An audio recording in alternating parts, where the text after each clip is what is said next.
Découlant de cette approche de la réussite, apparaît une notion qui caractérise la légitimité du projet définitif, avec la responsabilité.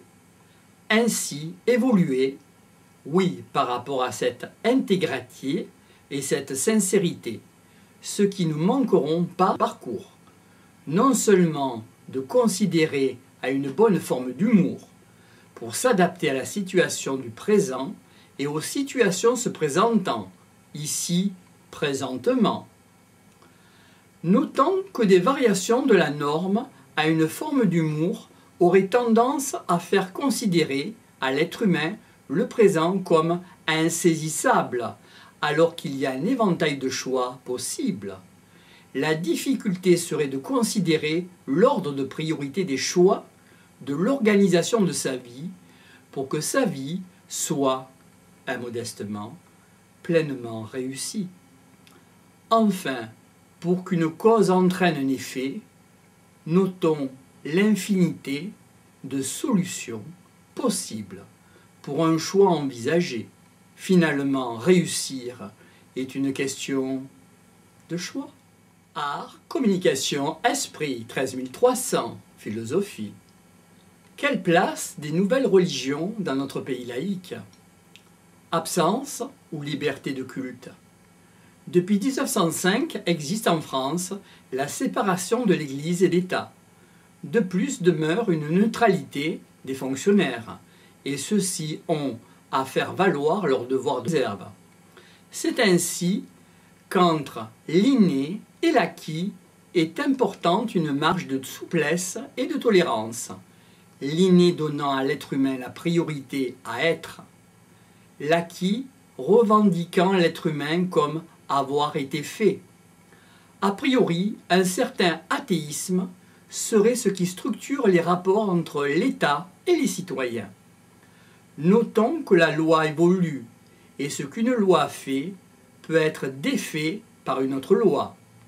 La difficulté est certes les interprétations des textes de loi qui donnent à privilégier l'esprit ou la lettre. De quoi pourrait-on se composer un être humain? Peut-être du corps, de l'esprit, c'est-à-dire de l'intellect, et de l'âme. Ainsi, la gestion des affaires publiques ne s'occupe pas de l'âme, du spirituel. Effectivement, la République est laïque, démocratique et sociale. De quoi pourrait se composer un être humain? Peut-être du corps, de l'esprit, c'est-à-dire de l'intellect, et de l'âme. Ainsi, la gestion des affaires publiques ne s'occupe pas de l'âme, du spirituel. Effectivement, la République est laïque, démocratique et sociale. Comme Platon, on peut se pencher sur les questions des articulations existantes entre la politique et le domestique, entre autres entre l'éducation laïque et la liberté de conscience. Comment peut se faire l'intégration des individus dans une collectivité? Et comment peut se vivre l'intégration des individus dans une communauté? En démographie, que fait partie de la majorité? Quels individus font partie des minorités? Nous constatons que le niveau de vie est élevé. Moins il y a une famille d'enfants. Qu'en en est la cause?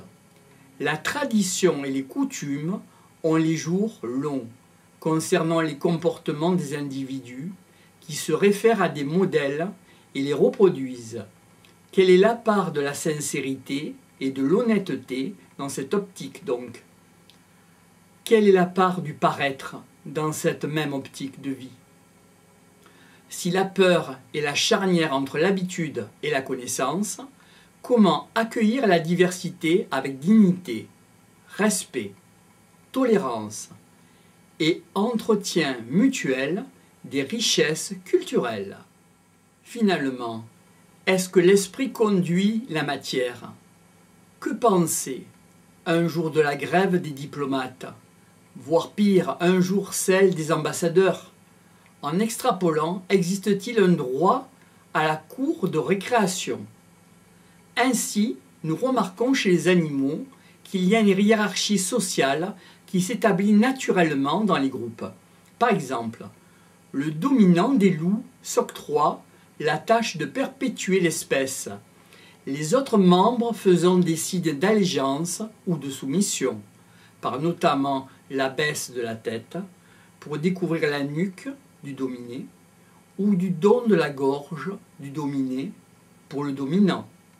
Cela permet néanmoins d'éviter les réels affrontements et de sauvegarder tout un groupe social. Quel regard apporter sur le groupe communautaire?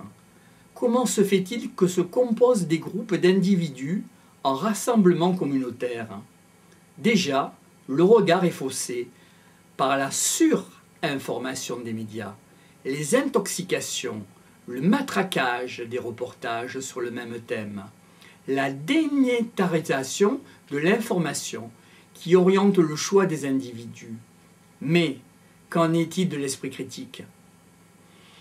Par exemple, certains discours autour du signe d'appartenance a commencé comme une transmission de messages, puis a été récupéré sur la scène publique, d'un comportement par rapport à un signe dit ostentatoire, d'ordre privé. La place grandissante de l'impact d'une banalité a fait boule de neige et a vu un engagement sur la place politique. Qu'en est-il de la liberté? Que reste-t-il de la raison? Comment se fonde donc la structuration de l'esprit humain? Enfin, une religion est de hiérarchie pyramidale.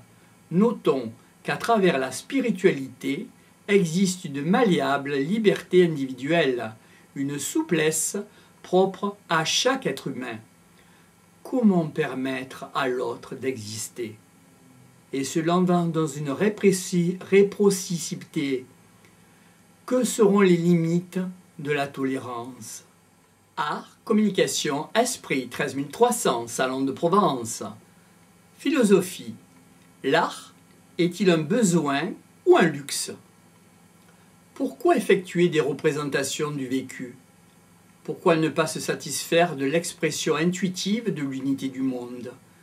A-t-on un message à transmettre par l'intermédiaire d'une œuvre d'art? Est-ce seulement le plaisir de faire partager?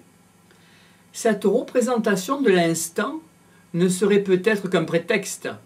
Ainsi faire assimiler la nouveauté d'un art permettrait de découvrir un nouvel outil pour transmettre une idée. Si les outils sont d'ordre technique et donc de l'ordre de la matière, il demeure que l'esprit est l'ordre de la lumière et reste immanquablement prioritaire. Ainsi du monde, avoir une certaine approche, une compréhension, une ingestion du réel et, par l'imaginaire, en faire une conception de ce que l'on se fait des choses et de ce que l'on fait grâce à l'art demeure spécialement une représentation de l'être humain. Ceci dit, les animaux n'ont pas besoin d'art et n'expriment pas un sentiment d'attrait pour la représentation figurée afin de transmettre un message. De même, les limites de l'inconscient avec le conscient collectif pour la retranscription d'une œuvre restent assez floues. Quel qu'en soit le temps ou l'espace dans lesquels ils se trouvent, les êtres humains se sont exprimés à travers des processus de symbolisation, notamment écrits comme le dessin, la peinture, la musique, le texte, etc. Et cela dans le but d'exprimer leurs pensées ou sentiments ou encore émotions. Qu'est-ce qui définit le langage? A priori la syntaxe, le symbole et l'idée. Ainsi crée le mot émoté, s'impose et se positionne, se glace, voire se sublime pour canaliser un message. La priorité serait-elle d'atteindre le centre de soi-même? N'oublions pas que le mot émoté est référencé dans les dictionnaires pour que nous ayons tous à peu près de lui la même signification à lui accorder. Et un mot émoté dans une phrase fait partie du contexte. Cela pour dire qu'un mot émoté écarté de son contexte ne signifie pas réellement quelque chose, mais trouve une place, une justification, une justesse, une précision, une coloration, une essence, quand il fait partie d'une phrase et d'un contexte. Notons qu'en Occident, divertissement, ce n'est pas de la culture. Qu'est-ce qu'une œuvre d'art? Peut-être une vie, en elle-même, par procuration. La procuration de celui ou de celle qui a fait voir le jour à l'œuvre. Qu'est-ce qui est vital? Qu'est-ce qui est superflu? Par notamment une expression de la souffrance ou du plaisir, l'artiste peut se dépasser et par un effort de sublimation, à travers un langage, il exprime quelque chose qui l'anime et le fait aussi artiste. Par ailleurs, le monde de l'inconscient est propice à la vibration et à la manifestation de cette énergie ou du rêve. Comment s'effectue cet appel à l'inspiration, à la réalisation de ses idéaux, voire à l'incarnation à travers une œuvre d'art? On se pose encore la question, comme Malraux, de savoir si ce siècle sera matérialiste ou spirituel. On constate que le spirituel n'occupe pas trop la personne en Occident finalement. Faire de l'art un gagne-pain, est-ce bon? Quelle place faire à l'artiste professionnel? Quelle place faire à l'artiste amateur? Est-ce qu'il est bon de payer quelqu'un en train de créer? Et cela pas seulement en représentation. Être intermittent du spectacle, est-ce vraiment une bonne voie VOIE? Doit-on vraiment être professionnel pour faire naître quelque chose en l'autre? Par quel moyen susciter cet intérêt pour autrui? Le tape à l'œil est-il indispensable? De plus, à qui appartient l'art? Est-ce que l'art appartient à une nation? Est-ce que l'art appartient à un auteur? Que représente-t-il réellement le copyright? Le marchandage des œuvres d'art, bien qu'il soit réel, ne sert pas de prétexte pour entretenir l'appât du gain. À qui profite l'art? Au point de vue spirituel?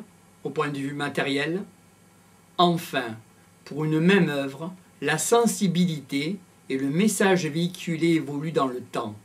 Le mode et les médias susciteraient trop l'art, peut-être. Quelle signification accorder à l'imitation et à la duplication des œuvres d'art? Finalement, a-t-on besoin d'art?